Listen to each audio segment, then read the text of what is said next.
Today we start our 20 minutes of physics by classical mechanics.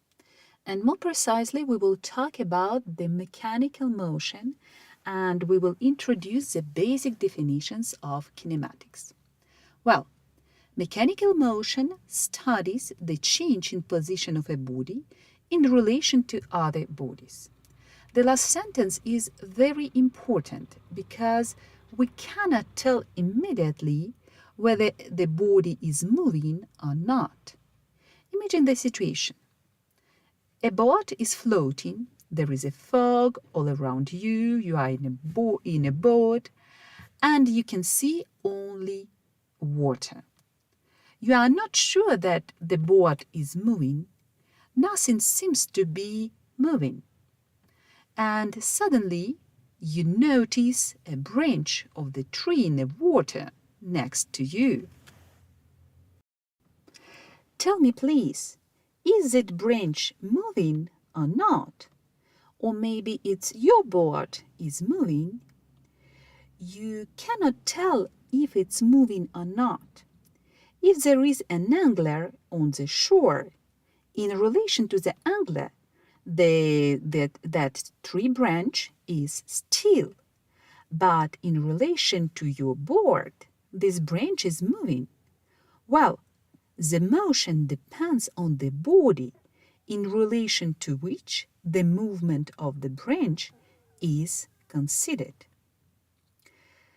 The change in the position of a body in space is a concept that is related to time.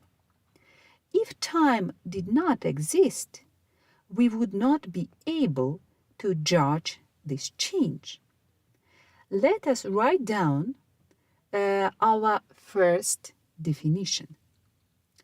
Mechanical motion is a change of the position of a body in space relative to other bodies with time.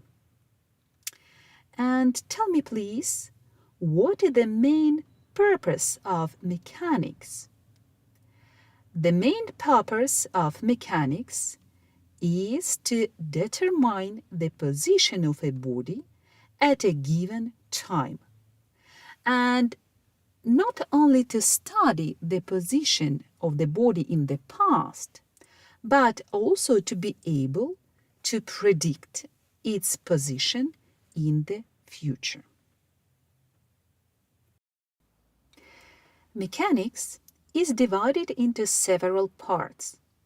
We will start now the first part, which is called kinematics.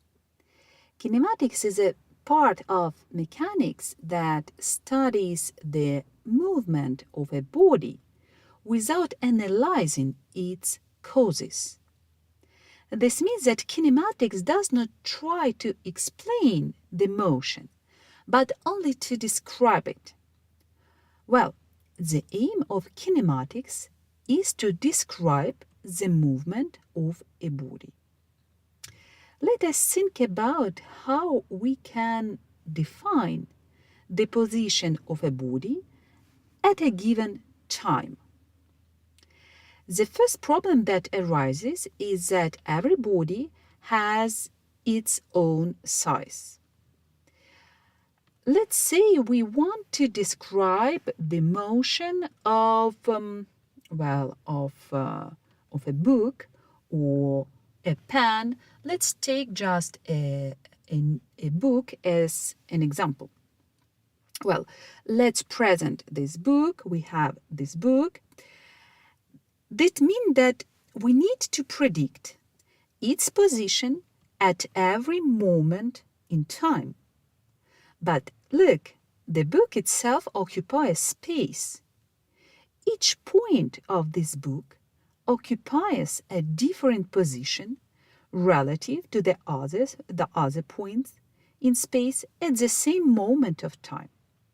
The question is, which point should we take to describe the whole book? If each of these points, that it's very, very difficult task, and I'm not very sure that we can solve it. But this task can be simplified in two ways. The first way is to find a type of motion in which all the points of the body move in the same way. This motion is called translational motion. Translational motion is the motion of a body in which all its points move in the same way. Well, let's imagine that book was in this position.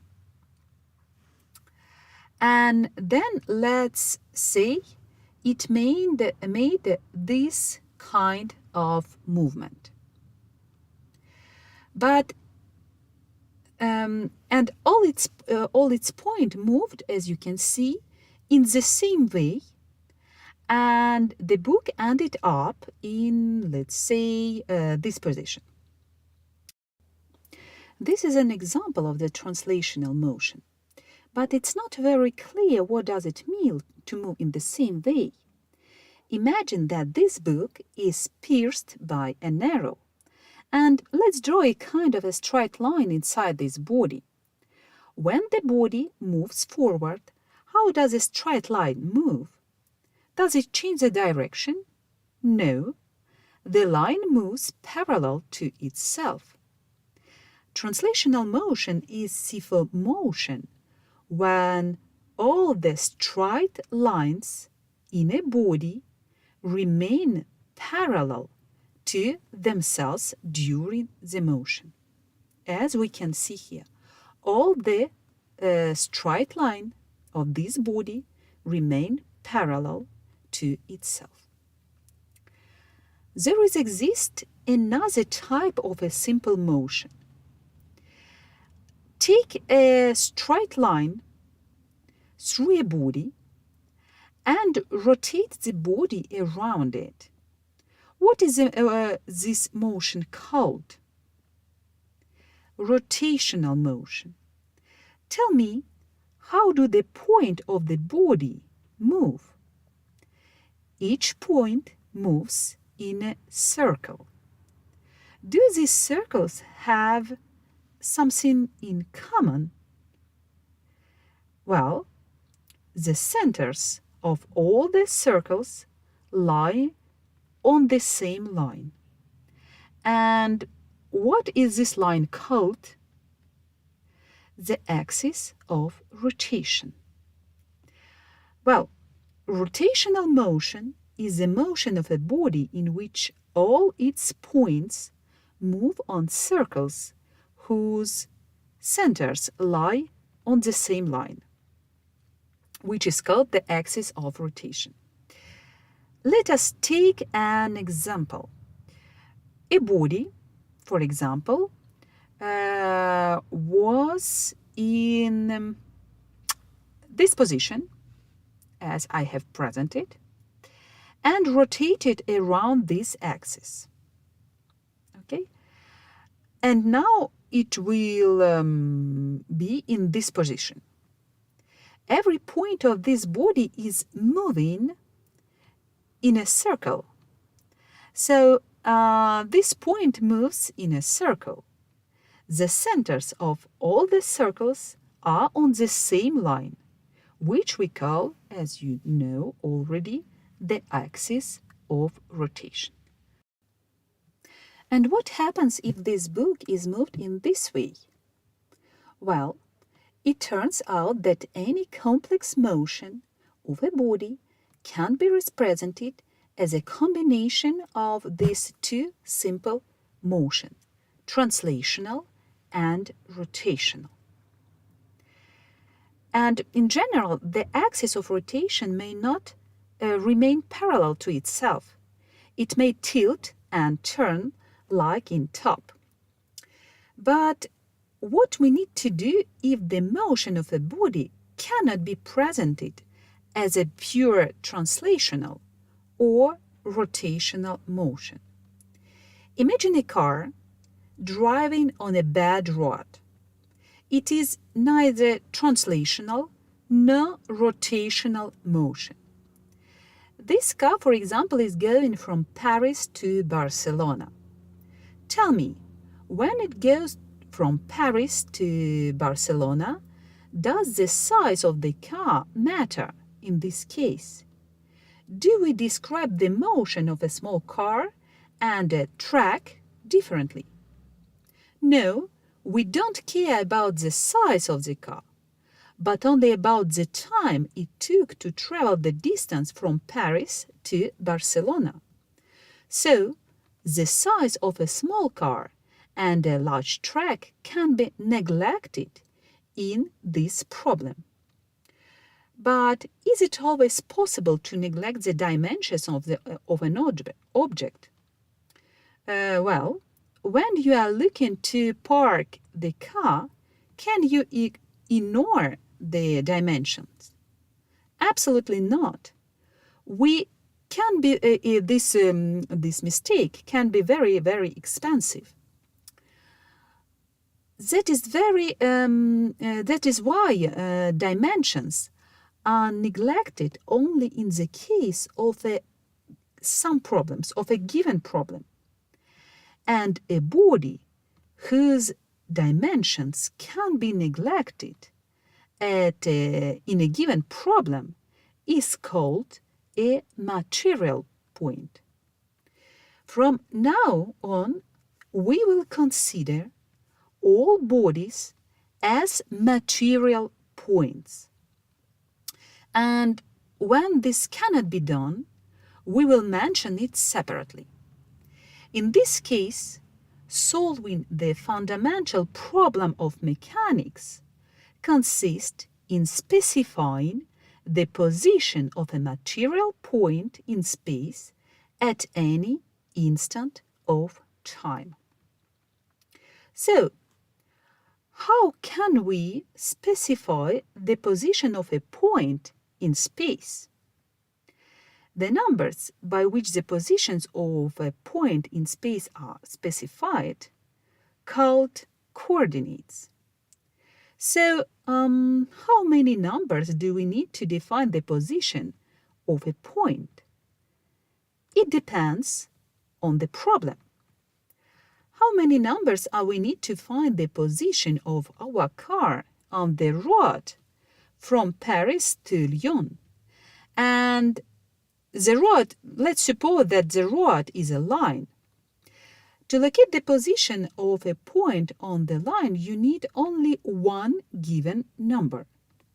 For example, we are 56 kilometers from Paris. So our origin is Paris, and our position point is 56 kilometers from Paris.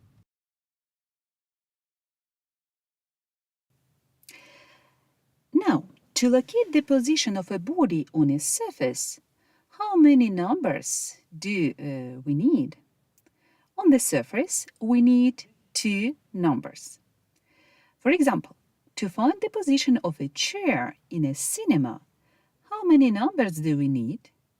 We will need two numbers, the number of the row and the number of the seat in the row. And if the movement takes place in space, then we need how many numbers? We need three numbers, three coordinates. You don't need more numbers to define the position of a point in space. That's why we say that we live in a three-dimensional world. There are several different coordinate systems. We will use Cartesian coordinate system, but there are also cylindrical and spherical coordinate systems.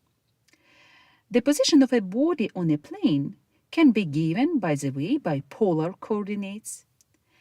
And which coordinates can be used to describe the position of cities and mountains? Well, you know the answer. It's latitude, longitude, and altitude. So, you need a coordinate system to describe the position of a body.